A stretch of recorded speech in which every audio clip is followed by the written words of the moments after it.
నిజామాబాద్లో ఈ బ్రాంచ్ ప్రారంభోత్సవానికి కారణం ఈ సంస్థ ప్రపంచవ్యాప్తంగా చాలా దేశాల్లో ఉంది. అలాగే భారతదేశంలో ప్రముఖ నగరాల్లో ఉంది.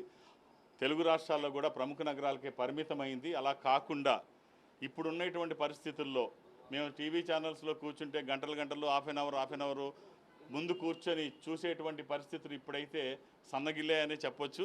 ఇప్పుడంతా రీల్స్కి అలవాటు పడిపోయినటువంటి రోజులు. సో ఎక్కడ ఉంటే అక్కడికి రావడమే సరైన పద్ధతి.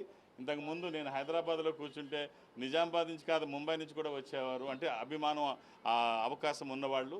ఇప్పుడు ఎక్కడికక్కడ లేకపోతే వచ్చే అవకాశం ఆన్లైన్ షాపింగు, ఆన్లైన్ ఆధ్యాత్మికపరమైన విషయాల్లో కూడా ఆన్లైన్కి అలవాటు పడిపోయినటువంటి ఈ రోజుల్లో ఎక్కడ జనం ఉంటే మనం అక్కడికి వెళ్ళాల్సిందే, అందులో ఎలాంటి సందేహం లేదు.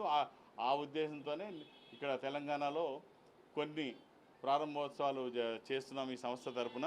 అందులో భాగంగా మొట్టమొదటిసారిగా నిజామాబాద్లో ప్రారంభించాం.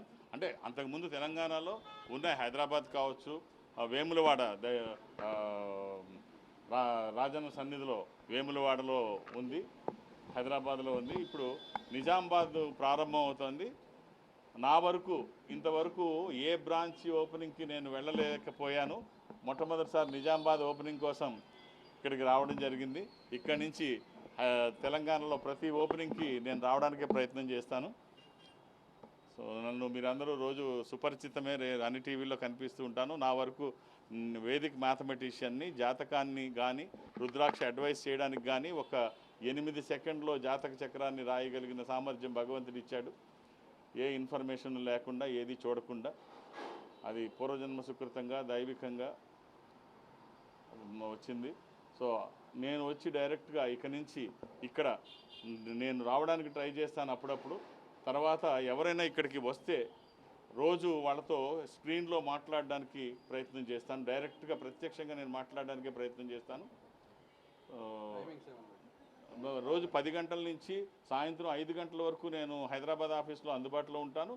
నాతో డైరెక్ట్గా కూర్చొని ఇక్కడి నుంచి మాట్లాడేటువంటి టెక్నాలజీ అయితే ఇక్కడ డెవలప్ చేస్తున్నారు. స్క్రీన్స్, కెమెరాసు, ప్రొజెక్టర్స్ ఇక్కడ ఉంటాయి. కాంటాక్ట్ నెంబరు మా వాళ్ళు ఇస్తారు. సో నాకు తక్కువ అవగాహన ఉంటుంది వీటి పట్ల, అడ్మినిస్ట్రేషన్ పట్ల నాకు తక్కువ. నా పని ఎంతసేపు ఆధ్యాత్మికత, అనలైజ్ చేయడం, సలహాలు ఇవ్వడం, రుద్రాక్ష గురించి చెప్పడం, ఇదే. అడ్మినిస్ట్రేషన్లో నేను వీక్, నాకు ఆ సంగతులు తెలియదు, మా వాళ్ళు చూస్తారు.